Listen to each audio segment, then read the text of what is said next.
Hey guys! So Thanksgiving is tomorrow, and I mean not even really tomorrow, it's in a few hours. And I've got tons of stuff that I should be doing, but instead I'm gonna vlog about Stephenie Meyer. Yeah. So for the past couple of days, I've been thinking about Twilight a lot. Probably because I haven't been to see the movie in almost a week, and I'm dying. I really want to go see it again. Stephenie Meyer, she's an amazing writer. Never in my life have I ever read a book where I wanted so much for it to be real. And that, I mean, that's crazy. And it's not just me. I mean, Twilight Mania, that's because of amazing writing and an amazing story.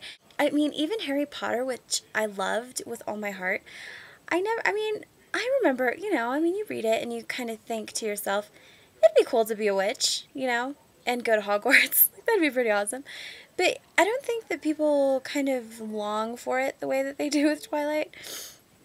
And wow, like, how cool is that to be able to write a story that people want it to be real, and I've talked to people who's, they think that, so Midnight Sun is Twilight through Edward's perspective, and I've talked to people who, would love to read Twilight through Alice's perspective, or Rosalie's perspective, or Jasper's perspective.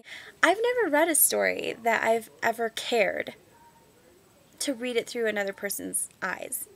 And I can't wait until she finishes Midnight Sun, and I know it won't happen, but I wish so much that she could just write through other people. I mean, especially Alice, I guess, because she sees the future, kind of, and it'd be neat to go through all of her visions, kind of see what she sees and how things change and things like that. I think that would be really neat. And then, I was talking to my friend Lissy, and we were talking about how Edward Cullen now is the perfect guy, right? I mean, he's perfect, and everyone who is a Twilight fan is in love with him. Well, almost. I mean, I guess there's Team Edward and Team Jacob and stuff like that, but there's so many people that are in love with this, character that's not real. And I think that's just so amazing to be a writer and to have created this character that, people all over the world are in love with, and he's not even real. But then I started thinking, it's interesting. I got a comment about how they were reading, someone was reading an article or watching an interview, I don't remember, and Rob kind of hates the character or dislikes him. I think that Rob understands Edward from a different perspective, and it's interesting that more people don't remember that perspective. Now, this kind of goes hand in hand. I was talking to Lissy, and I was wondering, would people still be as in love with Edward Cullen? Let's put this into a more realistic situation.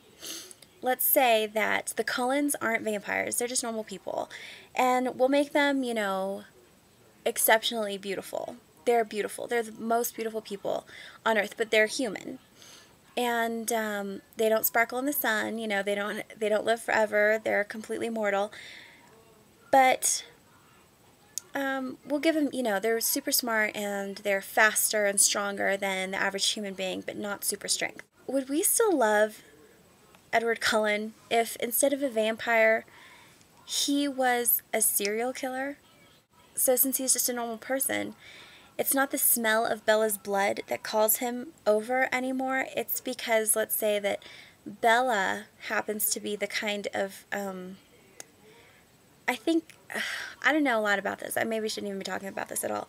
But from, what little movies and, like CSI and stuff I've watched, serial killers, I think they tend to have a type.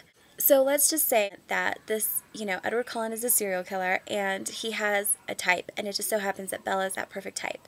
Would we still think he's so perfect? Or what is that? I don't understand what it is about Edward Cullen that everybody, I mean, don't get me wrong, I'm in love with him. I wish Edward Cullen was real. But what is that? What is it about him that makes it so easy to forget that he has killed people, and he is on the verge of killing Bella every single moment that they're together? I mean, yeah, he's a gentleman, and he opens her door, and he, you know, I mean, later on, it turns out that he'll do anything to protect her because he falls in love with her. But I mean, at the beginning, it's all teetering, He doesn't know. He doesn't know if he has the strength to not kill her. So let's just say, I mean, and leave me what you think. What makes it so? He tells her too. He's like, I've killed people. I'm a monster. Everything about me is there because I'm the world's greatest predator, and you're the prey. And she's like, I love you. I don't care. I love you, and we need to be together forever. And it's like, I mean, if this was a real story and I was in that situation, I mean, I know that I would say the same thing too. But why? Why? Why would anybody say that? That's crazy. That's insane. And I don't know. I mean, like, would Twilight still be a hit if Edward Cullen was a serial killer and not a vampire? I mean, maybe it's the whole, like, mythical aspect of his character that makes everybody so kind of wild about him that we literally forget, like, what he is and what it is that he wants most of all, kind of. Because, I mean, in the end, well, I'm not going to say anything, but I don't know. I think that's so amazing that she wrote a character that he's flawed and he's dangerous, and nobody seems to care, and nobody remembers. People only remember what they want to remember with that character, and I think that's such, I mean, I think that's amazing. So anyways, I was just kind of thinking that. Oh, and then that kind of leads me back to the comment.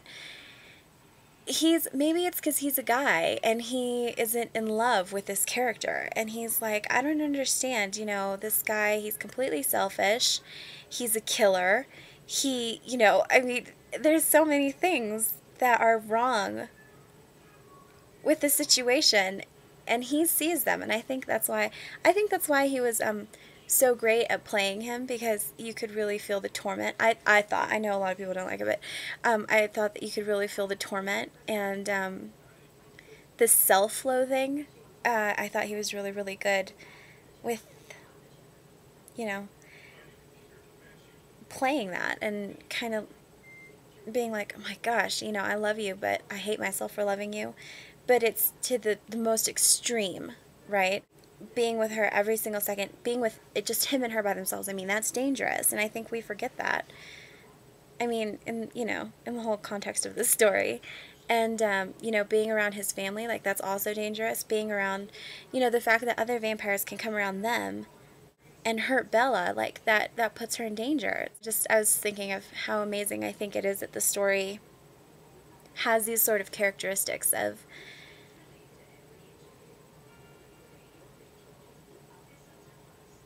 insanity, and yet everybody's obsessed with it, myself included. And everybody's in love with this character that really, I think, if you put him into a different context, would kind of repel people, and instead he draws you in. I don't know. I need to go see that movie again. What I really need to do is start getting ready for Thanksgiving tomorrow. So, I hope you guys all have a great Thanksgiving, and I'm just going to be cheesy for a second and say that I'm so thankful for all of the friends that I've made on here on YouTube, and I'm so thankful for every single comment and every single word of encouragement, every single compliment. It really means a lot to me that, even if it only takes a couple of seconds out of your day, that you guys, write me a message or write me a comment, saying something nice. It means a lot to me. So thank you guys so much, and I hope you guys have a happy Thanksgiving. And I'm also eternally grateful for Rob Pattinson. Bye.